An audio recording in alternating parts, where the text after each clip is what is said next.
There's something women think about in private that most men will never hear about. Not because it's shocking, not because it's wrong, but because women have been conditioned for generations to keep their desires quiet. And honestly, that silence is killing intimacy in relationships everywhere.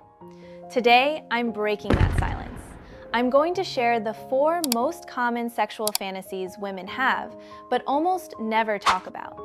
And by the end of this, you'll understand female desire in a way most men never will. I'm Dr. Fiona Gray, your trusted men's health advisor.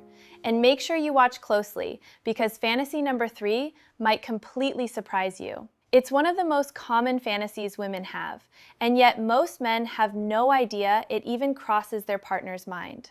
If you want to understand what really turns women on, not what society says, but what actually happens in their minds, hit that subscribe button because we're going deep today.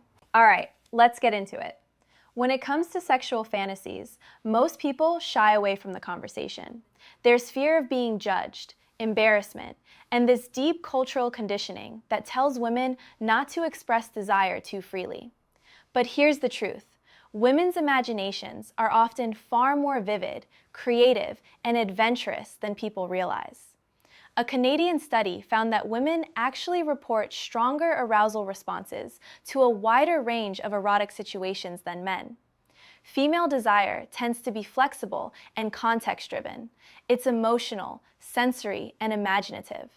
And once you understand that, it becomes clear that female desire isn't a mystery, it's a language. So what are the fantasies that come up most often? Let's start with number 1, intimacy with a stranger. Psychologist Justin Lehmiller surveyed thousands of adults about their private sexual thoughts, and about 64% of women admitted to fantasizing about being intimate with someone they don't know.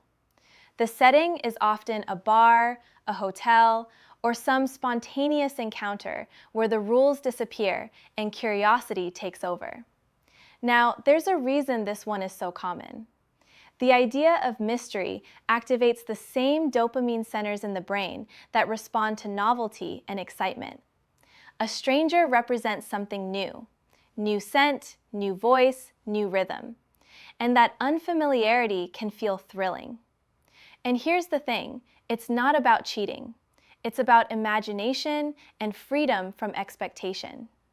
As relationship expert Esther Perel often says, eroticism thrives on novelty. It's not necessarily about new partners, but about new experiences. A fantasy with a stranger allows the mind to explore unfamiliar territory without the constraints of real-world judgment. It's a safe way to experience excitement without any actual risk. And honestly, understanding this can completely change how you approach attraction.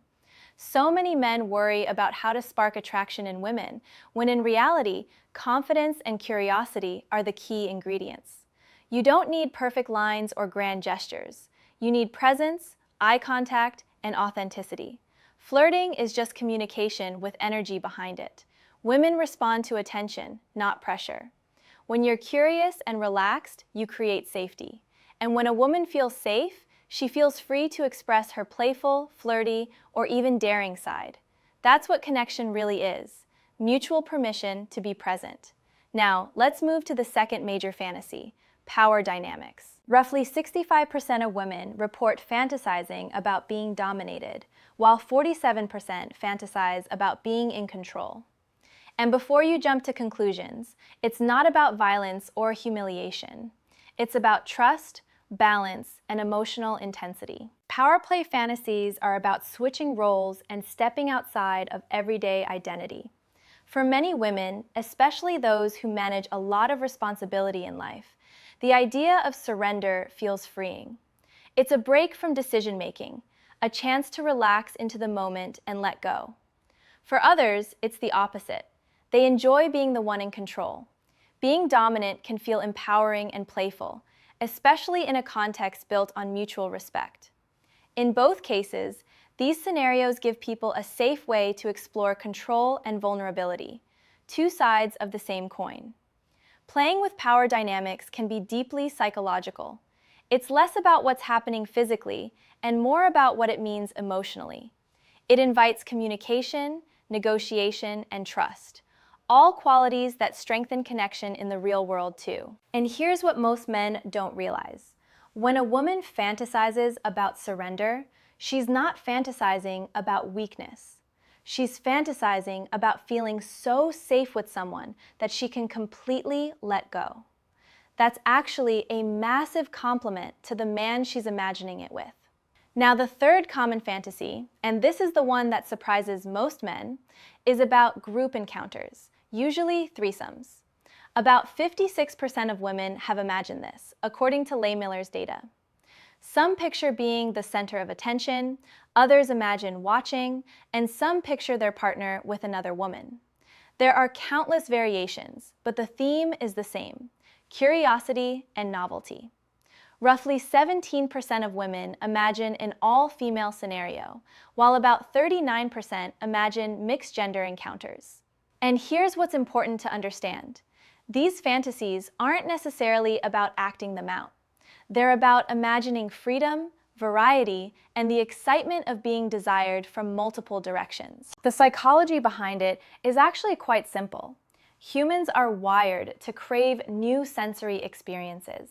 Variety creates dopamine surges in the brain, and that chemical rush can appear in fantasies, even if it never happens in reality.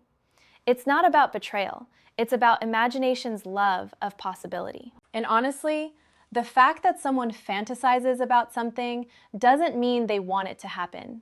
Sometimes fantasies are just what the brain wants to feel, not what the person wants to do.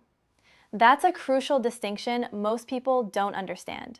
Now, number 4 might surprise you even more: public or semi-public encounters. About 40% of women report imagining intimacy in places where they might get caught. Think elevators, beaches, cars, or other hidden corners of the world. This fantasy is all about adrenaline. The idea of being almost seen adds risk, and risk increases arousal. It's not really about being watched. It's about the heightened awareness that comes from breaking routine and doing something forbidden, even if only in the mind. In psychology, that's called transgression arousal, the thrill of crossing an invisible line. It's the same chemical pattern that makes adventure sports exciting. When paired with intimacy, it becomes a powerful emotional amplifier. So what do these fantasies reveal about women? They're not just about sex. They're about emotion, identity, and experience. Fantasies about strangers can reflect a longing for escape or freedom. Power dynamics can express the need to feel safe while surrendering control. Group scenarios can mirror curiosity and a desire for variety. Public settings reflect the thrill of spontaneity. Each fantasy speaks to a deeper psychological need: safety, novelty, power, connection, or excitement. And the most important takeaway is this: there's no such thing as a normal fantasy. They're all just stories our brains use to explore emotion. Here's what I want you to understand. Sharing these thoughts with a partner can be transformative. Research shows that couples who talk openly about their fantasies experience stronger intimacy and better communication overall. About half of couples who shared fantasies said it improved their relationship, not because they acted them out, but because it deepened trust. Still, many women find it difficult to have these conversations.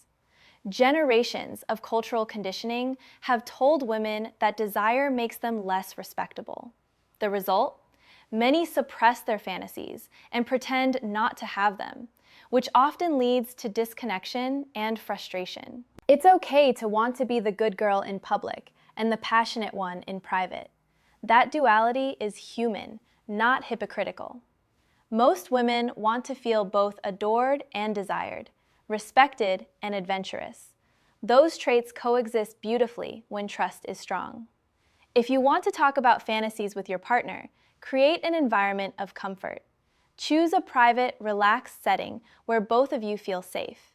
You can start gently by saying something like, "There's something I've been thinking about that excites me. Can I tell you?" From there, listen, smile, and let curiosity lead. The goal is to share, not shock. These conversations don't have to be heavy. They can be fun, light, and full of laughter. The key is openness without judgment. When both partners can share desires freely, intimacy becomes something deeper than routine.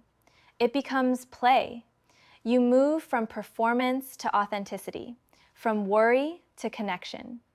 Fantasies stop being secrets and start being stories you can enjoy together. At its core, fantasy is one of the healthiest parts of human sexuality. It keeps long-term desire alive and keeps the imagination flexible. Curiosity is a sign of vitality, not shame. The more we talk about it, the more we normalize sexual honesty and empathy. For women, being open about desire isn't rebellion, it's self-awareness. For men, listening without judgment is the foundation of true connection. When both sides meet with curiosity and respect, that's when real intimacy happens. So talk, explore, and laugh together. Fantasies aren't confessions, they're windows into imagination. The more you understand them, the more you understand yourself and your partner. If this changed how you think about female desire, hit that subscribe button. Drop a comment and tell me which fantasy surprised you most. I read every single one. Thanks for watching. Take care of yourselves and see you in the next one.